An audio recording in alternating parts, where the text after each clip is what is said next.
So we're going to talk about tips for parents of students going to college.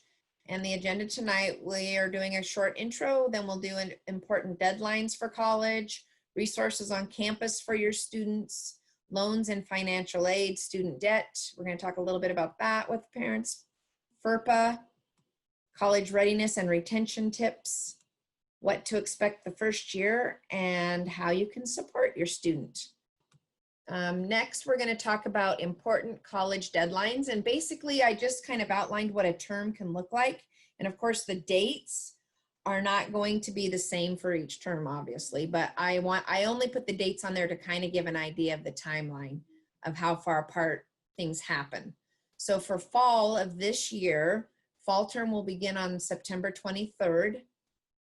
And it goes until Christmas break. So fall term is from the end of September, middle-ish end of September to the beginning of December. So for them to start their classes, they'll start on the 23rd. October 4th is the last day to either add or drop a fall term course. And if you do drop it, at that time, you will still get 100% full refund if you drop the class. So you'll get reimbursed just for that class that you drop. But you also are able to add a class up until that time. So let's say they got into a class that they weren't really interested in, or they decided it just didn't fit their schedule that well. Students are able to drop that class, but then sometimes they'll need to add a class back in to keep their financial aid or to stay above being a full-time student. So that's one thing that we really want parents and students to be aware of, is that when you're dropping classes, you need to keep in mind if you're remaining as a full-time student for your scholarships, your financial aid, grants, all of that stuff, because sometimes you'll lose it if you don't stay full-time. So something to be aware of. Last day to withdraw from a fall term course and get half of your tuition back for that class would be the 18th of October. And then the last day to withdraw from a fall term course or change your grading basis, which means you can go from getting a letter grade to a pass, no pass. That date is November 13th for fall term, but there will be no refunds granted if you drop a class at that late date. Then I just put in that the 26th and 27th of fall term of November will be Thanksgiving break. And then starting November 17th, students can start registering for winter term. And that goes until December 4th. That's for a priority registration. And then December 5th through the 12th is winter term priority registration that has a wait list. So you can be waitlisted for a class in case it's full. Your student will go onto a list that's a waiting list to be let into the class. You can actually completely withdraw from fall term December 4th, but that would be with no tuition as well. And then fall term ends and finals week begins the next week. So finals week is when they'll take their final exams for their classes for the term. And that varies as to when those classes those tests, will be actually given to the students. So they can be anywhere from Monday to Friday for fall term. Winter break begins then the 14th of December. And then the 16th of December, the grades for fall term would be posted. And then February 1st of next year is when OSU scholarships are due. So they go into Scholar Dollars and sign up for those. And that's the priority deadline. So the student has a better chance of receiving scholarships the sooner they get that done. And then March 1st is the deadline for the OSAC scholarships. And FAFSA and ORSA opens October 1st, and OSAC actually opens November 1st. So those are just, it's kind of a rundown of what a term will look like. So then winter term, it'll be similar timeline, but obviously different dates, and same with spring term. So any questions about dates or happenings? And Jose, you have something to add?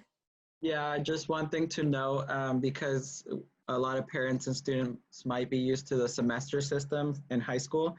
In K through 12 in Oregon, our school year is split up into 2 semesters. So you have the first half of the school year and then the second half, and then it's summer break again. In college, for most of the public universities, it's split up into trimesters. So you actually have fall term, winter term, and spring term. And each of the terms is 10 weeks long plus finals week. So it's a total of 11 weeks, with the last week being just dedicated for finals. And that's when they do all their final testing. So that's something to keep in mind, that it's 10 weeks for each term. And then each term they have a new set of classes. I just wanted to just do a quick overview of some of the key resources, especially for students when they are on campus, that they have access to. So one of the main ones, well, two actually, are the academic advising opportunities that they have. So each student will be assigned an advisor, and once they have declared their major, they also have a dedicated advisor within their college, like of their major. So that's something really important to keep in mind, because if students are unsure of whether or not they should drop a class, or if they should be registering for certain classes that they want to take, but they're not sure if it's going to fit in within their degree, or if they're just struggling in general with keeping up with their course load. Those are the key people that they will want to meet with and be in communication with, because those are the people that are going to be able to advise them on what to do to make sure they're successful academically. And then there's the Academic Success Center, which has a lot of support resources for students academically. There's also the 24-hour medical center. So I know that as parents, a lot of parents are really concerned about, what if my student gets sick or injured, hurt, or just needs medical advice. Students do have access to a medical center that has a call center 24 hours a day, every day. So if they are, hurt in the middle of the night and are unsure of what to do, they can call that number. Also, for transportation, not all students might have a way to move around on their own. Fortunately, on campus, students have access to the Beaver bus, which runs on a schedule, but is free to students to move around within the Corvallis area. And there's also this program called CAMP, which is for the migrant program students. So any student who has a migrant worker background, or parents who are migrant workers, this is a program that will really support those students to make sure that they are academically successful, but also that they have access to resources that they need to perform well in school. They have their own special advising staff and faculty, and also they have equipment available to lend to students. And I think they also have their own sort of financial aid programs and opportunities. And I think that can even include study abroad opportunities for those students. Then there's the Career Development Center, which will support students in finding jobs, applying for jobs, building their resumes, writing cover letters, or even just planning ahead for a future career in the field that they're studying. So that's a really great resource for students who are really eager to get into their field, and even just finding internships. Then there's also the Disability Access Center, services. It's the acronym at OSU is DAS. That's a really great resource for students with diagnosed disabilities who may need some accommodations while on campus, whether it be for their courses, for events on campus, or living arrangements. That would be the place to go.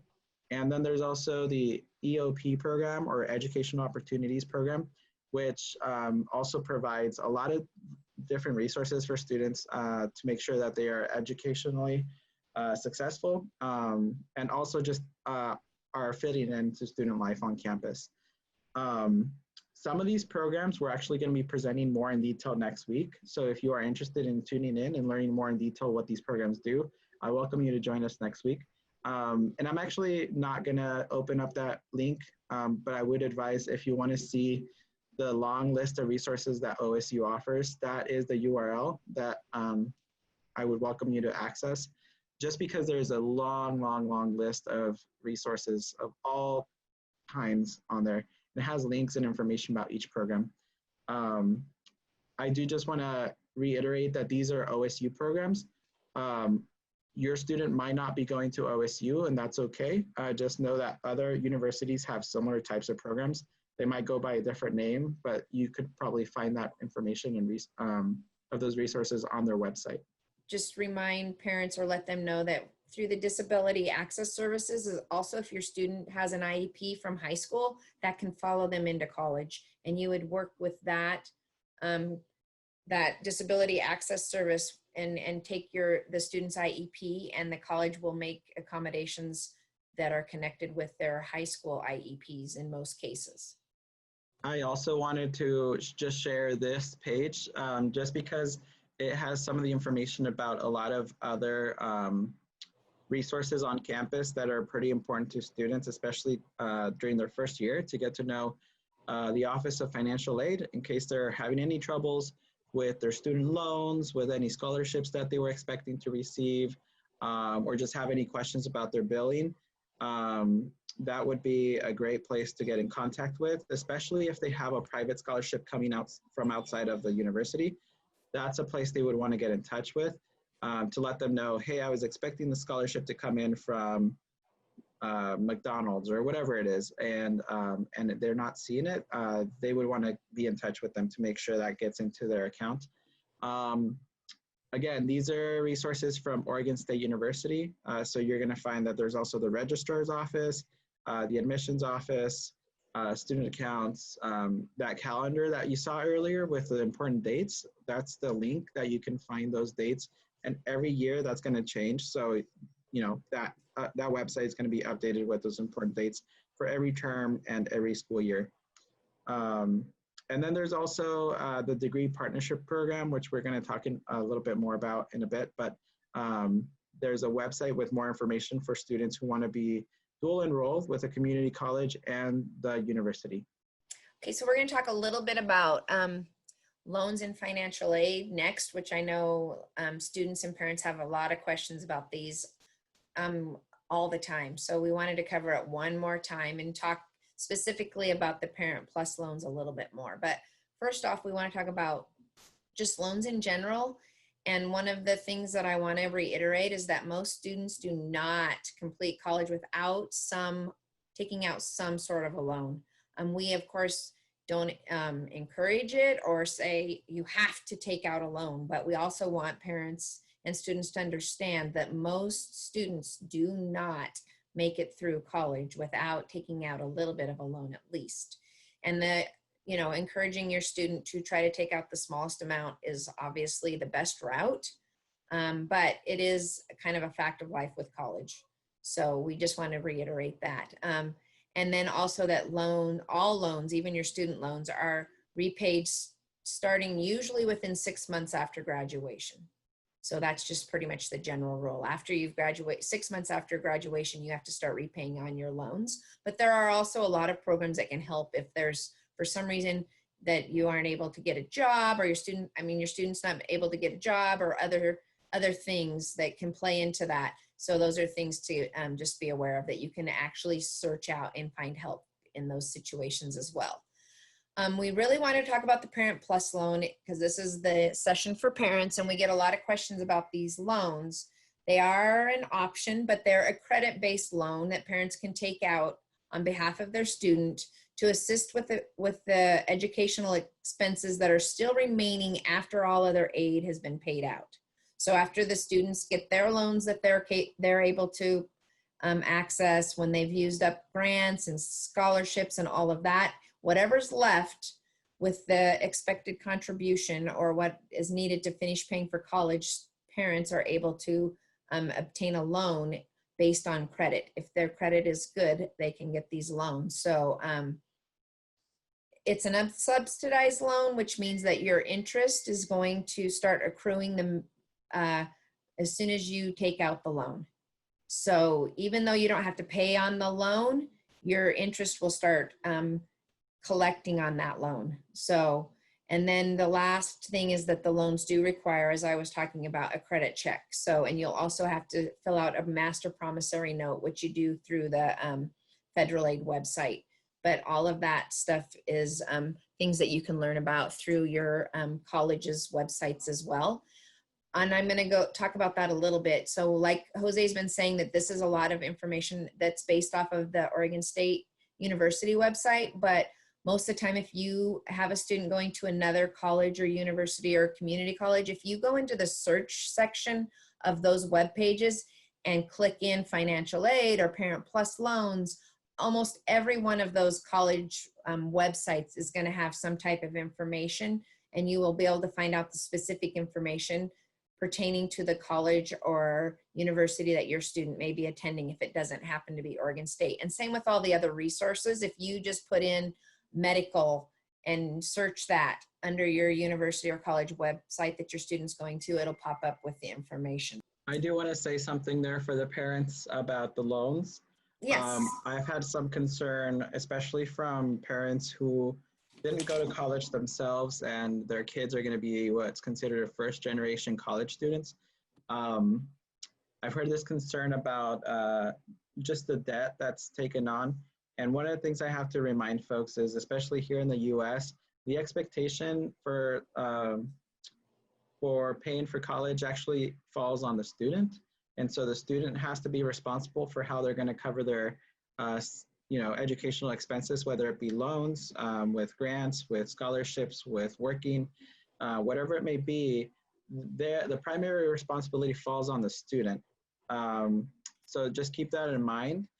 When parents want to help, that's great and welcome, but parents should not have to feel burdened or held responsible for their own students' financial expenses, I guess, just for going to school. I've had parents, I've witnessed, I've known about parents who have taken on second jobs and just an incredible amount of debt to help their students go to school. And that's really great. But again, you have to remember that the one that's going to benefit from this is the student. And long-term, they're the ones that are going to reap in the benefits of that opportunity to go to college. So if parents want to help, great, that's totally welcome, but do not feel forced or pressured to, because no one's obligating parents to take that on. That's really only if they decide they want to support their students in doing so. But typically it's the student that really takes that responsibility. So just keeping that, in mind. I unfortunately have seen some students that have pressured their parents to believe that if they want their kids to go to college, they have to pay for it. And that's really not fair, but it's also really nice when the parents can help. I'm going to add for parents to remind their students that every year the financial aid process starts over again. And so every year you're preparing for the following year. So just remember that those that just finished their senior year in high school and are starting college, they're not done. So if they weren't very happy with their financial aid, this is like a second opportunity to start that all over again and hope to do better. And if they liked what they got, to keep applying, because in order to continue that, they're going to have to keep applying for FAFSA, for OSAC, for institutional scholarships from the university, and even private scholarships. There's a lot of opportunities available out there, and it's really good for the students to keep trying. So every year that cycle starts over, and they can't wait to the year for the next year to start to apply. They have to start applying the year before. So if they're starting college this year, just keep in mind, as soon as fall term begins, they should start looking at those applications for the next year. Yep, 100%. And also to be aware of their scholarships. Some of them are renewable. Sometimes there's stipulations that go along, and I know we mentioned that briefly before, but sometimes they have to keep a certain grade point average, and all of those things are really important to be aware of as you go into the school year to know where you're at. But even some of the scholarships from their high schools are renewable the next year. So I know for a fact that we have a healthcare one in Central Oregon that students can get all 4 years, and they just have to remember to apply. So that's just, sometimes you think, oh, it's just my freshman year, I apply for those scholarships and then they're done, especially the high school ones. But some of them, it's really important to look into the fact that they could be renewable each year. So we're going to talk about college readiness and retention, and just some of the few little bits and pieces that, from having my own kids in college, working with a whole bunch of students in college, and then reading some of the research, Some of the things that you can do at home right now this summer to help prepare your students for college is help them develop and practice using a budget. That's huge. I mean, budgeting and money is one of the main reasons students drop out of college. And if they can learn to budget and practice, making their money go as far as possible, that's huge help for them when they're in college. Teaching them how to do laundry. A lot of students get to college and don't have a clue how to do their laundry, and they have to take their laundry down to the laundry section and use their quarters and all of that. So just keep in mind that that's a really handy tool for students to understand. Talk about healthy eating and other healthy practices. I mean, maybe going for walks and making sure that they get their sleep, all the little things that we know and think about, but are ways to encourage your students so that they're successful in college. Time management's another thing that I read and hear about and talk to students a lot about. So that's another thing that actually can be practiced. I have students write out what a day might look like, what a week might look like for them, what a month might look like. And we're going to actually have a session specifically around time management coming in August. So keep your ears and eyes open for that one, because it's a really big piece for students to be successful at the university level. And then open conversations is really important, just to talk about all the things that you're expecting or worried about. Let them, talk to you about what they're worried about, things like that, and start these conversations early so that students can talk about their concerns. Next, I'm going to talk a little bit about the research around college retention. Again, a little bit of my own research with my own children. I've read some of the latest research and then just worked with a lot of students, and some of the things that, and then one of the number one, especially for my first gen and low income students that you read about, is the emotional support. Giving those students the support they need to make it through college is even bigger than, honestly, financial support. Being available for your student when they need to talk, helping them work through problem solving. Not giving them the answers is really important as well. Teaching them how to look for their answers and how to help themselves keeps them in college longer as well. Just if you tell them what to do always, then they're not going to learn to take care of themselves and learn how to ask when they need help and all of that. That's a really hard thing for parents to pass on to their students. Encourage goal setting and then set reasonable expectations. So a lot of times we have students that are 4-point students that are going into college, and they get there and classes are a lot tougher. So setting reasonable expectations that getting a 4-point might not be how this is going to work for your student when they get in at the university level. Not saying it can't be. Lots of students get 4 points in college as well, but setting those reasonable expectations and understanding that college is way different than high school. It doesn't mean that your student's not doing great and a good student, but having a 4-point isn't always the most reasonable expectation to have for students. Visit your student if it's possible. They love to have student parent visits if you can make it, but we also understand that that's not always possible. So using social media, FaceTime, Skype, you can see their dorm room and do things like that with your student that makes them feel connected, and it's really nice for them, for their family to know where they're living and what it's like for them on campus. Sending care packages and letters is really nice for your student as well. They love, even though they won't necessarily tell you that, I know that students love getting care packages and letters. And then also it's really important to encourage your student to be involved, because students that feel connected to the university and have friends and things to do and clubs to be involved in are students that actually have a higher retention rate as well. This is 8 signs that your students may be struggling. And I like to take things from the more positive standpoint, but I also think that it's important to understand what signs your student may be giving if they are struggling in college. So this is also just off of some latest research, but calling home often or wanting to come home outside of normal school breaks all the time could mean that they're struggling.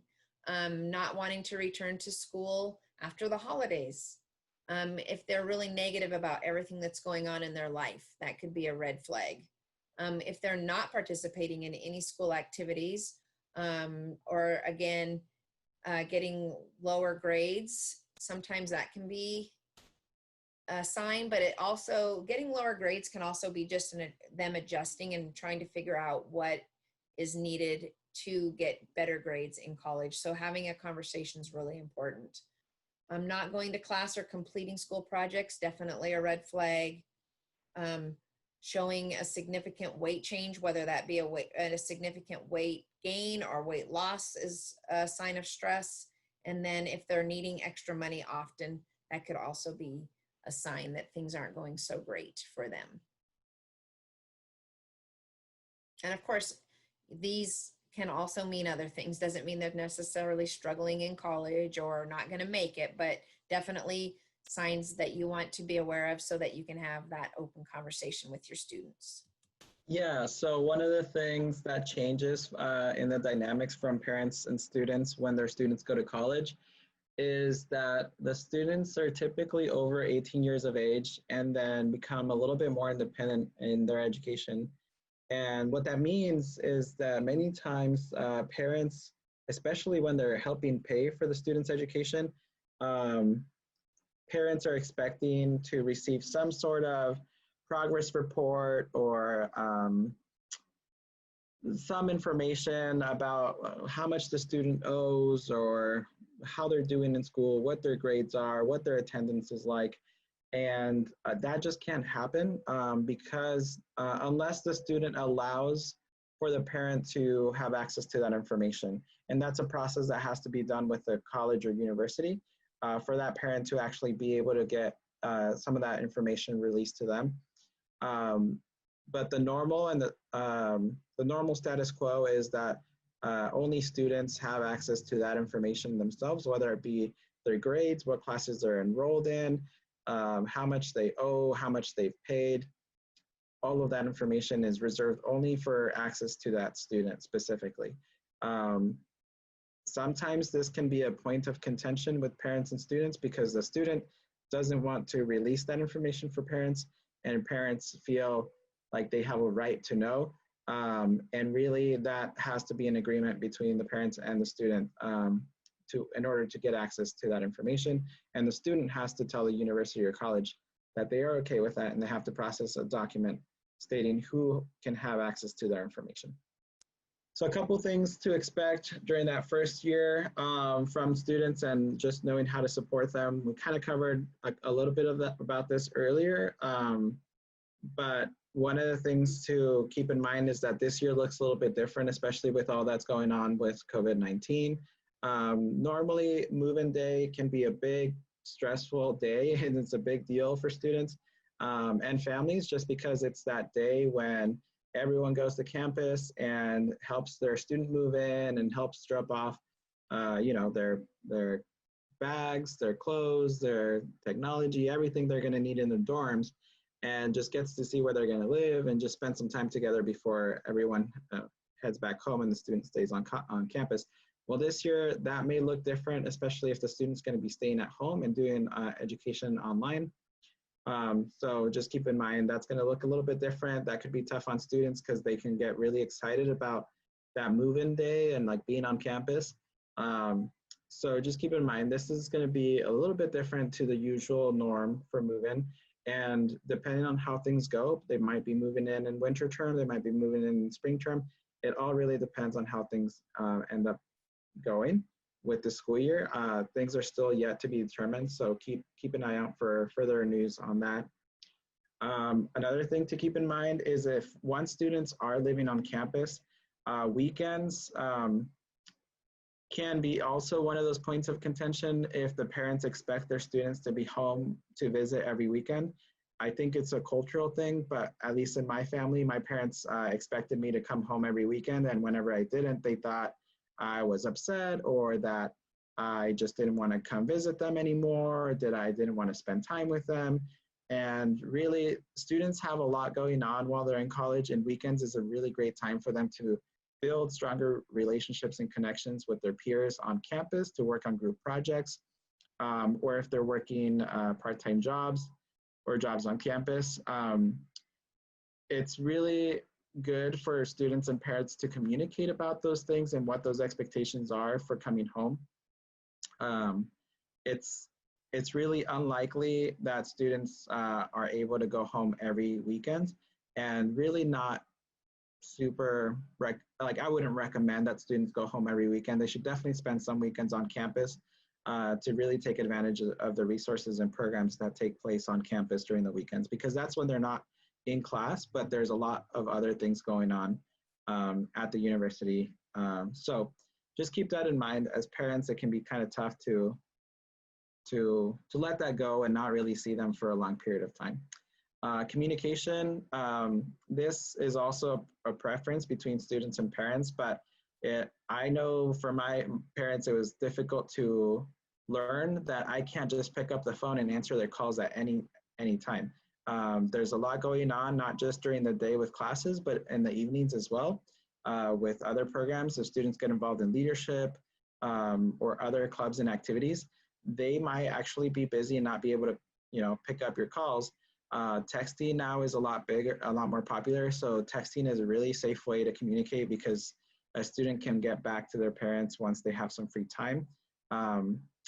And the frequency of communication is up to the parent and student. Sometimes it can be too much, or sometimes it can be too little, and they might miss getting a call every now and then. I know sometimes I got frustrated because my parents would get upset with me and say I wasn't calling them enough, but at the same time, they weren't calling me either. So it has to be something that's agreed upon on both sides.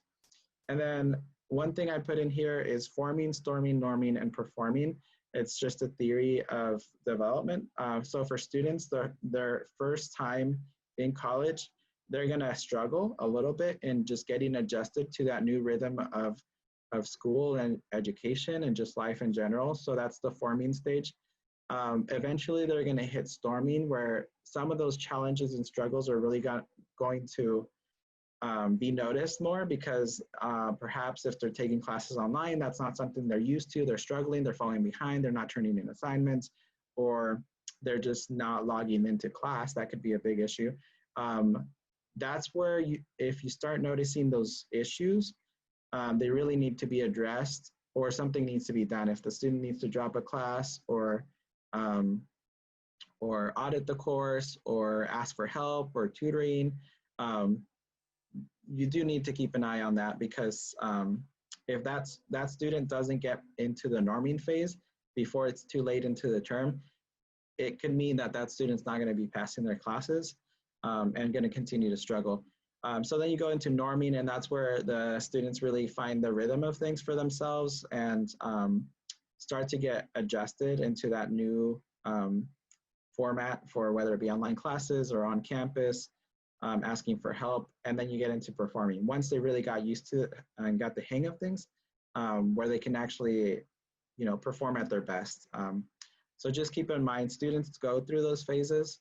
And as a parent, it's really good to just keep an eye on that and how they're doing, and suggest that they get support when they're in that storming phase, whether it be academic advising, tutoring, financial support, whatever it may be. As parents, it's always really great to keep in mind that there is a lot of resources on campus to help them, and just giving them a little bit of a nudge or a push to gain access to those.